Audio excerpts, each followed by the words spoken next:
Hi, Barb. How you doing today? I'm good. How are you? I am doing great. Do you mind taking a moment and introducing yourself to everybody who's listening? Sure. My name is Barb MacWilliam, and my pronouns are she and they. And I teach sixth grade science and health and PE middle school, basically, in a fairly large district in Oregon.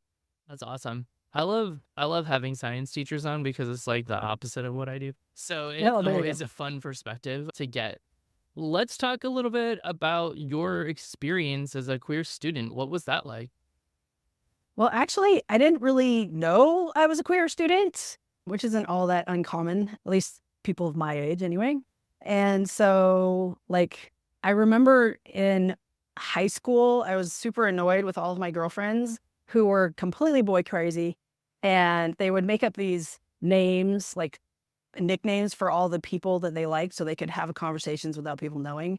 And I just remember thinking, please don't ask me who I like. Please don't ask me who I like because I liked them, right? So yeah, I didn't come out until I was 21 and in college. And once I came out, the whole world opened up, right? I did all the things of being in all the clubs and being an activist and telling everybody I could think of and all of that. So yeah, in retrospect, of course I was queer, but no, I just was an awkward kid. Yeah, I think for those of us who came up in the 80s and 90s that we Yeah. definitely have the retrospective look of like, oh, that was a queer moment. Oh, that was a queer moment. How did I not know that? Right. My best friend I've known since high school, we dated my freshman year, and she is now happily married to a woman, and I am happily married to a man. And we're both like, well, why didn't you tell me? Yeah. Uh, and that's just kind of how it was for those folks who aren't aware of what the 80s and 90s were like, man. Yep. It was a lot of, we're going to keep this to ourselves, and then we're going to have a realization about 10 years from now. Yeah, pretty much. Do you think those experiences inform your work in education? You do have some experience in the sense that, like, your friends were talking about all the how they were boy crazy, and you were like, please don't ask me, please don't. So you have some experience with that kind Yeah. of the silence side of being a queer person. So how do you think those experiences inform your work in education? I found out pretty early on that like a hot button issue that my kids would start doing is because they're sixth graders. So in the spring, they get all Twitter pated and because they've grown up enough and their hormones start bursting. And so they're talking about who they like and people are holding hands and all that. Right. And then they start to bug other kids about who they like. I make it very known that, you can totally talk about who you like, but bugging somebody else about who they like is not okay and it's none of your business and that kind of thing. And that obviously comes from how I grew up. And I just, yeah, it's mostly that's the biggest thing. And then this idea that because I also teach health and I started teaching about sexuality and gender identity kind of before it was in the curriculum. And I started by, and every year, I never know if kids know. And so I assume they don't, which that's morphed into that. I pretty much assume they do. And so I would say things like the LGBTQ community or they feel, and I'm thinking, but no, it's my community and I feel and we feel and whatever. So it just felt very dishonest. And so I'm out. I guess that's also informed my teaching too. So How does it feel teaching now, teaching the same subject, even being more authentic compared to maybe when you started? well, that's that long story, but mental health is way better. And it feels much more like I've morphed from being scared, literally scared, to being kind of proud. Like I remember one kid one year, I've been teaching in the same school for 25 years. So I've taught all of basically the parents at the open house are my students or were my students, right? So I've taught all the siblings, whatever, but a little girl comes up, somebody's saying bad things or somebody's spreading rumors about you is what it was. I said, okay, so what's the rumor? They say that you're gay. I go, well, were they saying it because you were like to make fun of me or to like tell you or what? And they go, well, I think it's just to let me know. And I go, well, then it's true. So it's okay. And they go, oh, okay. And then they just left. Like, and I just stood there sort of shell shocked, like, wait, that went way better than I thought it was going to go. And so, and then being able to see the kids now who are so just out, like, deal with it kind of thing. And I've had past students over the years tell me things like, you were the only one I knew, that kind of thing. So it feels really good to be out. I kind of went from scared to like super proud. And now in our political climate, feeling a little nervous, but I'm also on my way out. I'm looking hopefully at retirement soon. So there's that. Yeah, it makes me heart swell. Absolutely. I think that what's so funny about that conversation with the student is that just the phrase someone spreading a rumor about you can go Yeah. so many directions. And that Yeah. right there would have made me go, okay, what is it now? Yourself. It could be anything. It could be anything. It could be any number of lies, and then it turns out to be the truth. And you're like, Yeah. okay, well, that's fine. Yeah, right. That was not a big deal. So thinking about the fact that it could have gone any direction, Well, if you are confronted with anti-queer behavior, what kind of things do you do to combat it? well, I kind of mostly I'm all about like trying to be proactive about it in the first place. So my school really early on when I got there, I resurrected this thing called the discrimination free zone. They call it DFZ. And it's like a mission statement kind of that the kids came up with before I ever got there. And it listed a whole bunch of categories, and sexual orientation and gender identity and physical characteristics weren't in there at first. And we were having a staff meeting and they said, should we keep doing this DFZ thing? And I was like, what is that? And then they read it and I go, why isn't sexual orientation in there? And the principal looked at me and then went, you know what? It should be. And we just put it in there. And so, yay. But I led that for years and years and years, like about 12 years. It was all volunteer. I don't even know how I had all of that energy. But anyway, there was a team of teachers really dedicated to trying to bring awareness to all kinds of things: race, religion, age, economic stuff. I mean, all the things, right? And for me, I think I was trying to make it safe for me to be a gay educator. Sometimes one of my pet peeves is that it's a lot for students and to make sure students feel safe. And there hasn't been a lot. This is why I like this. So there hasn't been a lot for teachers. And when I was going through the horribleness we'll talk about later, the only thing I had, because it was before social media too, the only thing I had was the book called One Teacher in 10 by Kevin Jennings. Yeah. And it was like my Bible for a while. But so I wanted to feel safer. I knew that the district had discrimination policies, but still. So I try to be really, and so basically DFZ and teaching about it just made it easier. Like you were just, you could just say those 3 letters to somebody who was, and then, they made fun of it. They're like, ooh, DFZ, but then they would shut up and they wouldn't do it anymore. So there's that. I try to be proactive with like all the rainbow stuff that's in my room. Oh, now there are teachers who put pride flags in their room. It's just standard. They think my school actually paid for them, which was amazing. And I also try to make sure that I teach kids how to report any kind of bullying.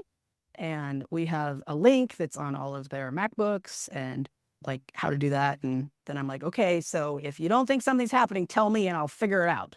We have a huge GSA right now that I have nothing to do with, but it's huge.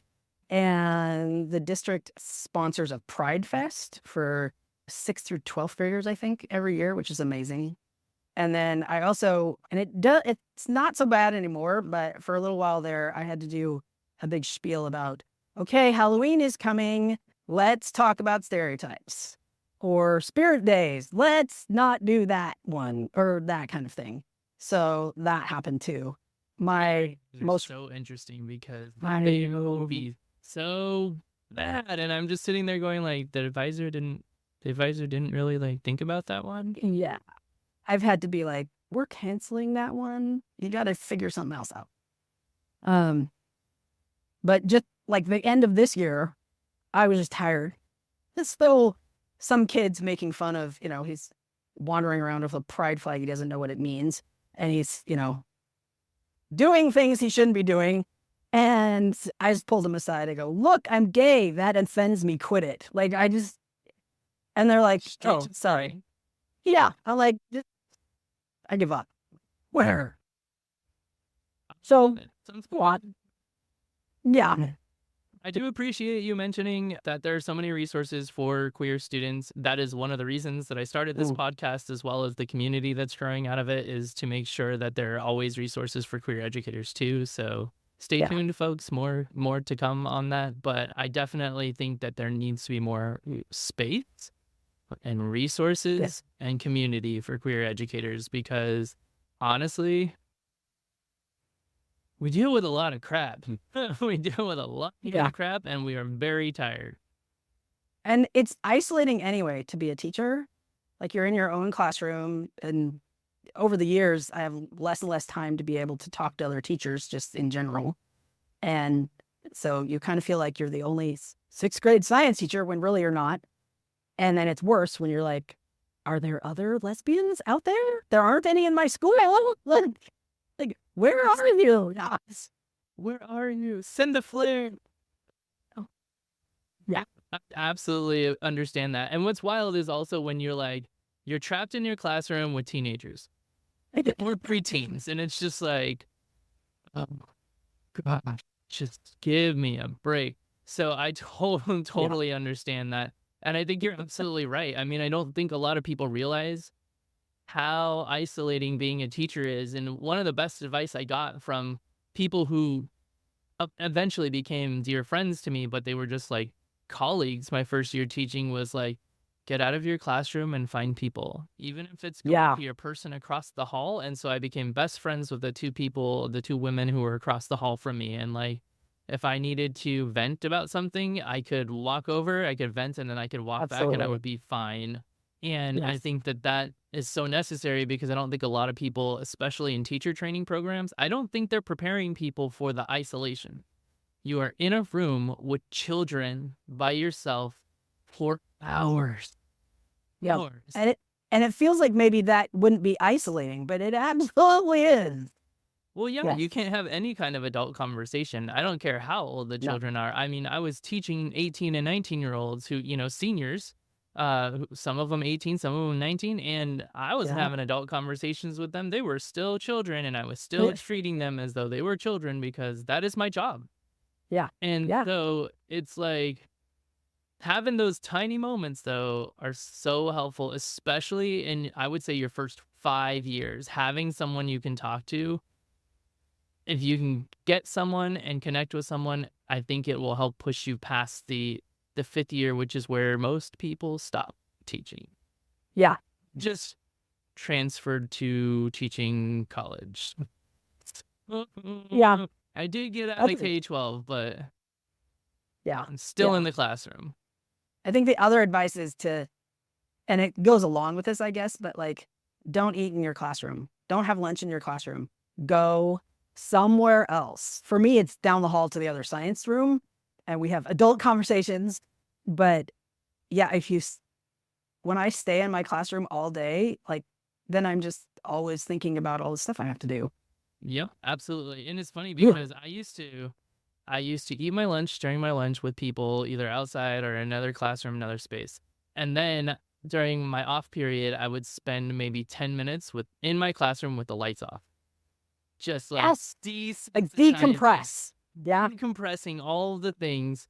And then I would turn them on and I would get to work, because I just needed that 10 minutes by myself in like a noiseless, dark space to just be like, I've been overstimulated all day. That's another thing Yep. they don't prepare you for. You will be overstimulated Yes. You feel like you're on call all the all time. the time.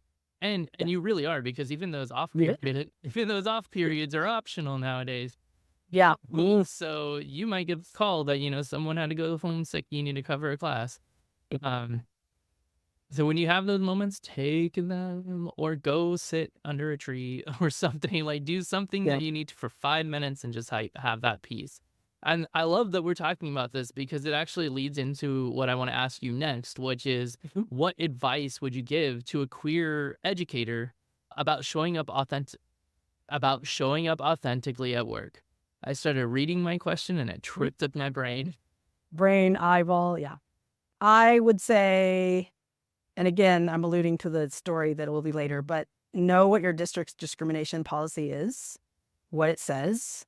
If it doesn't protect you, then figure out how you can make that happen. Maybe not while you're probationary, but anyway. And to like, can you tell if you have a supportive environment with your staff? Do you have a union?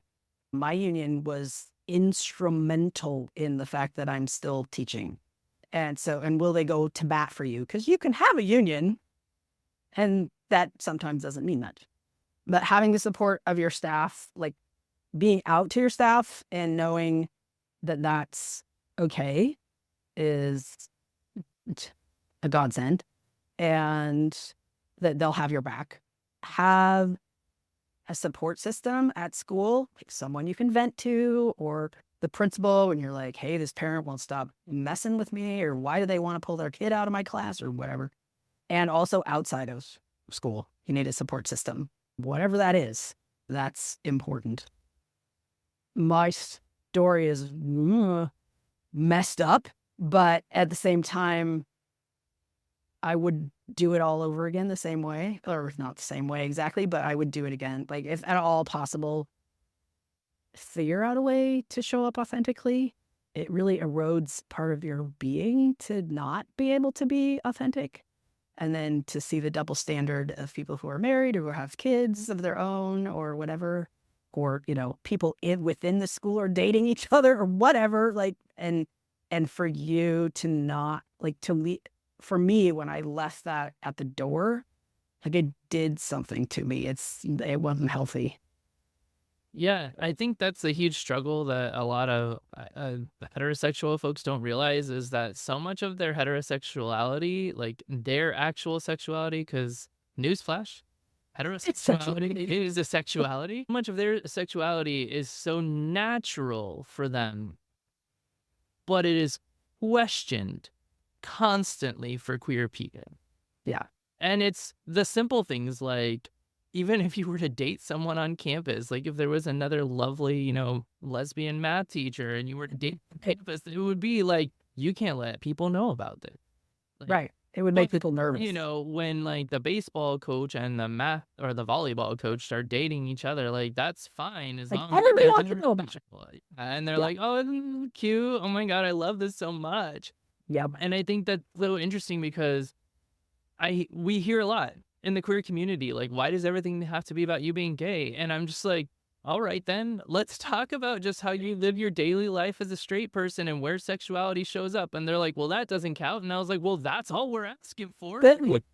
Yeah. Asking for is for ours not to count. Like, I should be able to talk about my husband. I should be able to have pictures of my family on the wall. I should be able to wear a rainbow flag if I want to. I should be able to talk about my children and my family without feeling ostracized. And, if I'm expecting, I should be able to do the same things that like a straight woman would do in her classroom. Like, I'm not going to have a gender reveal party, but that happens. It happens in classrooms where students are helping with teachers' gender reveals.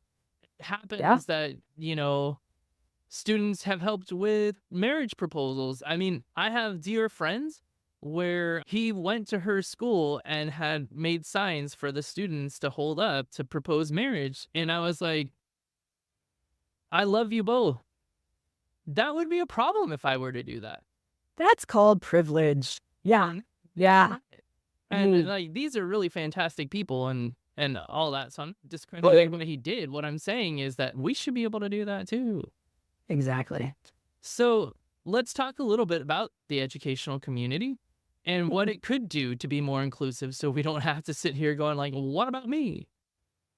Right, right. Well, definitely this whole thing about making sure that there's discrimination policies and that they're enumerated.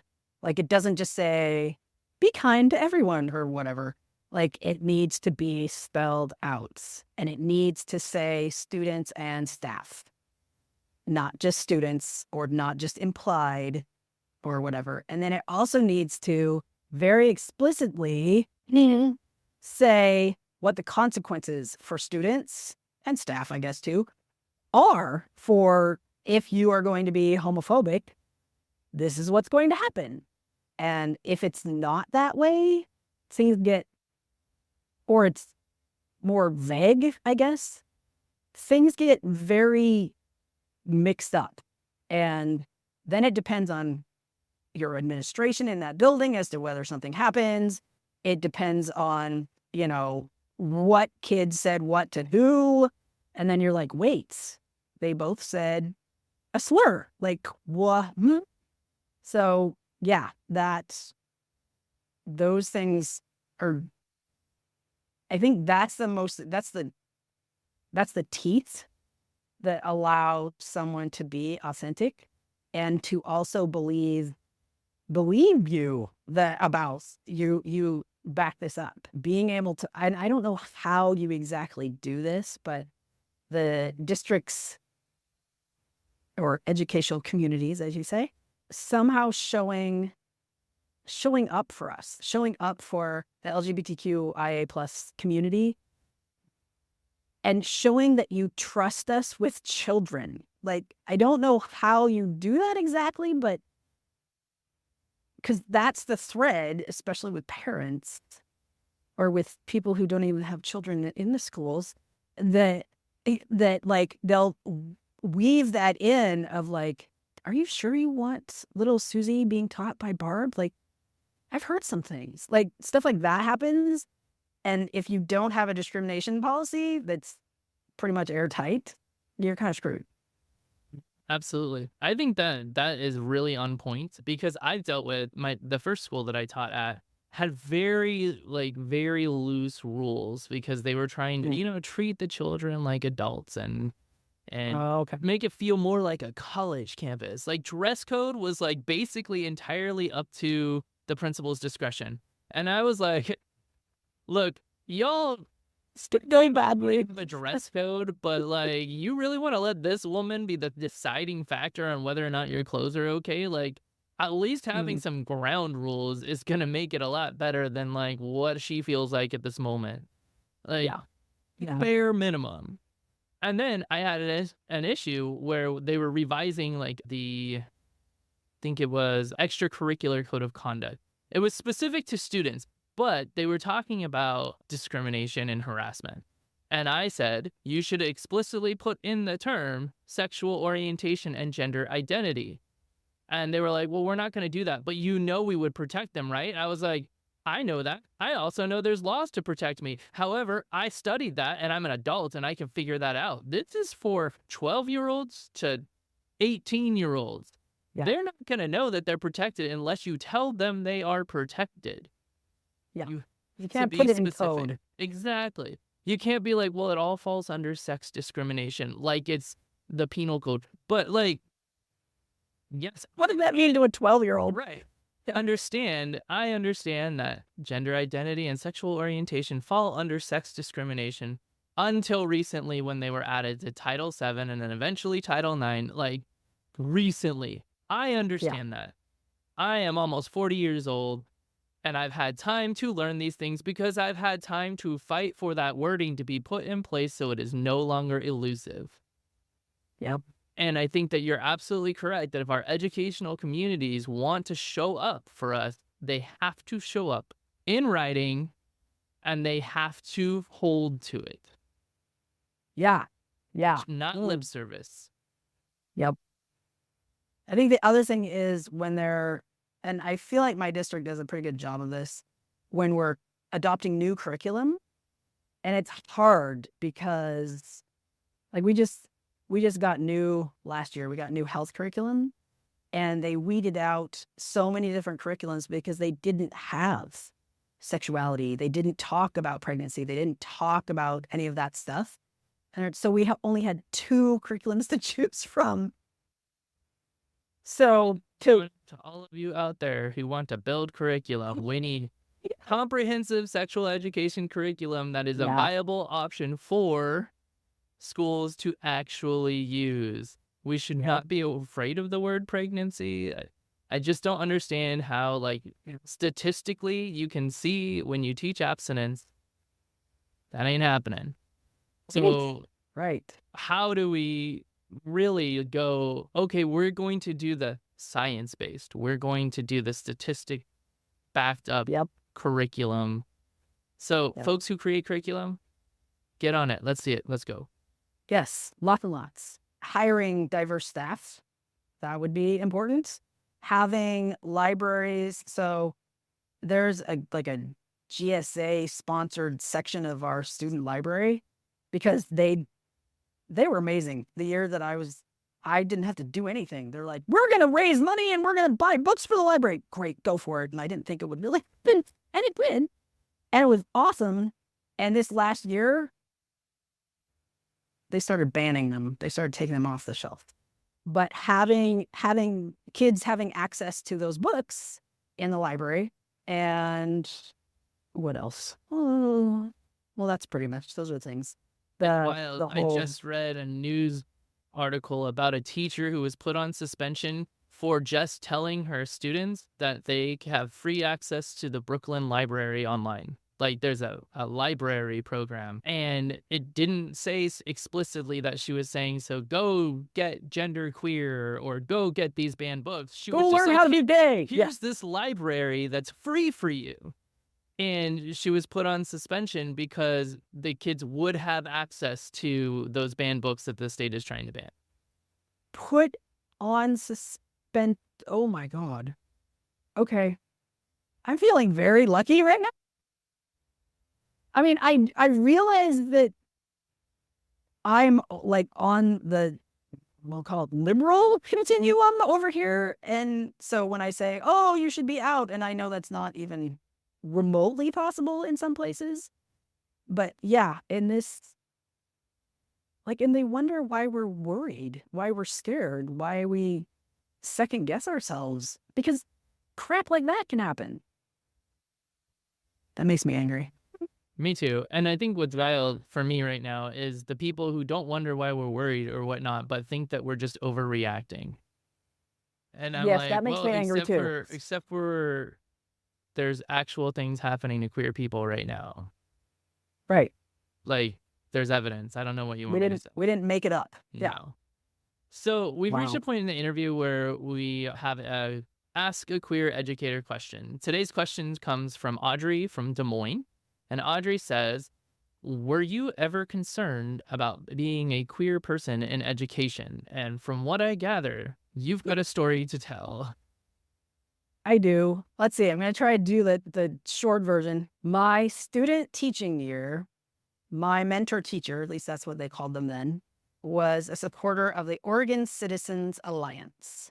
And the Oregon Citizens Alliance tried, you look them up, they tried like mad to pass a lot of anti-gay laws in Oregon, and they didn't succeed with those, but they did succeed in putting things on the books in small towns. And so when to be a student teacher, I went to a small town because they didn't have enough in the town on my college was in. And so I would drive down there, and it literally was illegal to be me in that town. Like, teachers weren't allowed to be gay. So I didn't come out. I did have a conversation with the principal. I remember like asking his advice, like, and I taught a sex ed unit. Go figure. And so I asked him, I go, I'm a lesbian. What do you think I should do in the future? I was, young teacher trying to get information. And he said, wait until you get your own classroom and then see if it's really necessary. Well, okay, it's necessary, but okay. So I did. I managed to get through that. My first job, I've only had worked for two different districts. My first job was in a tiny little district up in Washington. I taught all eighth graders in the district. There were 40 of them. My first year, everything went awesome. Lovely observations, all the paperwork. Yay, keep going. We love you, whatever. At the summertime, a student of mine, I taught eighth grader. Oh, I said that. And so she was working behind the counter at a coffee shop, and I was there, and she was, chit chat. And then she says, "So do you have a boyfriend?" I said, "No." And then there was this weird pause. And then she said, "So do you have a girlfriend?" And we locked eyes because I was like, oh my God. We locked eyes and I said, "No, but I'm looking." And then she goes, okay. She got my coffee and we moved on. The school year started, and in November, they decided or the principal decided to put me on. They didn't say this, but it was like a plan of assistance. I had to write all my lesson plans and turn them in on Monday. And then she would come in on Thursday and watch me and ding me for every single thing that I didn't do in that plan. So she was building a paper trail. I didn't really know what the heck was happening. I just knew it felt gross. And every time I felt like I was a bad teacher, my kids didn't respect me. That particular class, I learned later, like drove their elementary teachers to retire. Like it was, there's a class like that comes up. Anyway, and what? It really did. It really does. Yeah, if you teach long enough, it happens. The letters K-A-L, K period, A period, L period, started showing up in all over the place, in their binders, on the desks. It was scrawled in pencil really big on the wall. And I found out it stood for Kill All Lesbians. And when I asked the principal, hey, can you get somebody to take this off of the wall? She said, well, why can't you just wipe it off? Like she didn't care. She didn't care. So then in April, 20 minutes before, this is a long story. Oh my gosh. 20 minutes before I was supposed to teach, she told me, okay, thank you. She told me I was supposed to, or I wasn't going to be rehired. And I immediately started crying and panicking. And I asked her, well, can I resign? Thinking maybe that would be better. I don't know. And she said, well, guess what? School board met last night and they agreed that if you resign by the end of this week, we'll pay you through your entire contract. I've never gotten a check that big in my life. And I didn't work as a teacher for a whole year because I thought I sucked. Eventually, I decided I really needed health insurance again. And I found a job here in Oregon, and it's the same job I have now in the same school. But I was part of the DFZ, discrimination free zone, like lesson stuff. And in the process of that lesson, a kid essentially asked me if I was gay. And I said yes, and then immediately sort of freaked out because the consequences of that were zooming around in my head, and all these lovely little 11-year, 12-year-old children were looking at me. And then I said, does anybody have any questions? And they all asked really cute questions like, well, where do you find other gay people? Does your mom know? Like, whatever cute things. Does your mom know? Yeah, I know. What does she think? She loves me. Thank you very much. And then, so there's 4-minute passing times in between classes. In that 4 minutes, because if you've ever worked in a school, you know that pretty much the entire school knew after that. Like my next class knew, so we had to have that conversation. So we kept having that conversation in all my classes. At the end of the day, principal comes and says, I'm getting irate phone calls. And this is before social media. This is before cell phones. Like, how the hell did that even happen? Anyway, still a mystery. Anyway, and I don't remember that whole entire conversation because I was in shock because I thought I was protected. I thought it was a no-brainer. I mean, yes, it was slightly new and, whatever, but surely I couldn't have been the first gay person to come out to children in the district. I was. Yeah, no. They did the opposite. So the only part I really remember was she said, well, I need to tell the parents that you're not going to do this again. And I looked at her and I go, I need to tell my morning classes because they didn't hear it from me today. And I told all my afternoon classes, of course I'm going to say it again. And so then the problem is the district had sort of vague, they couldn't figure out how to fire me. They couldn't figure out if I did anything wrong. They wanted me to have done something wrong. So that became a thing. The parent backlash was insane. It went on for years. It involved the media. It involved the news stations. It involved the radio stations. I remember I woke up one morning to my clock radio and it was literally spewing my name and conversations about all of that. The editorials, dozens and dozens of editorials. I have them in like a notebook from the newspaper because it was selling newspapers. Horrible things being said about me. Some positive, but a lot of horrible. And I wasn't allowed to say anything because the union was involved, a lawyer was involved, a very, very determined group of parents were involved that went after my license. So they actually went to TSPC, the Teacher Standards and Practices Commission, and tried to get them to take my license away.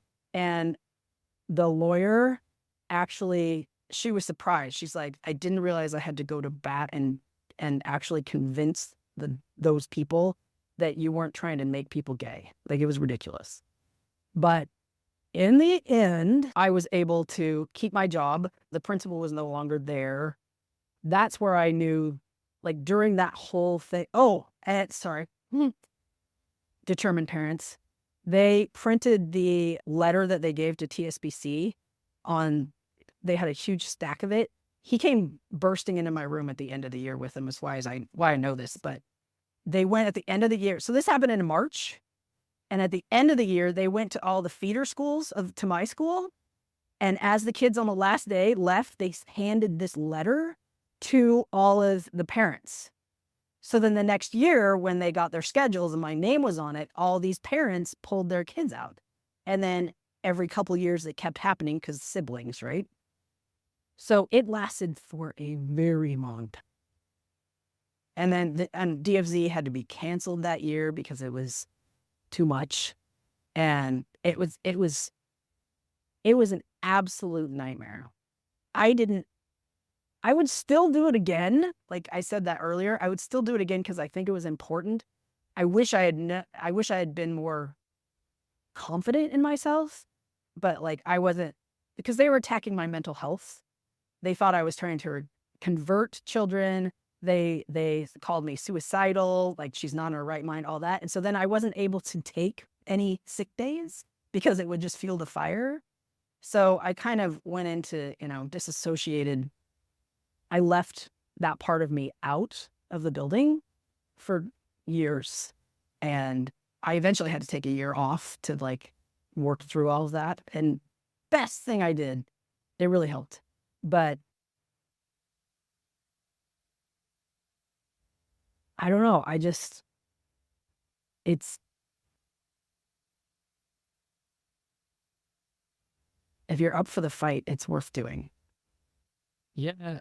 To trust yourself in the process, though. I think what pisses me off the most about your story, aside from the fact that it happened in general, like it's completely unnecessary, is that we're always put in a place where we are made to be silent. You can't say anything. You can't respond. You can't do this, but everybody else gets to say whatever the heck they want about us.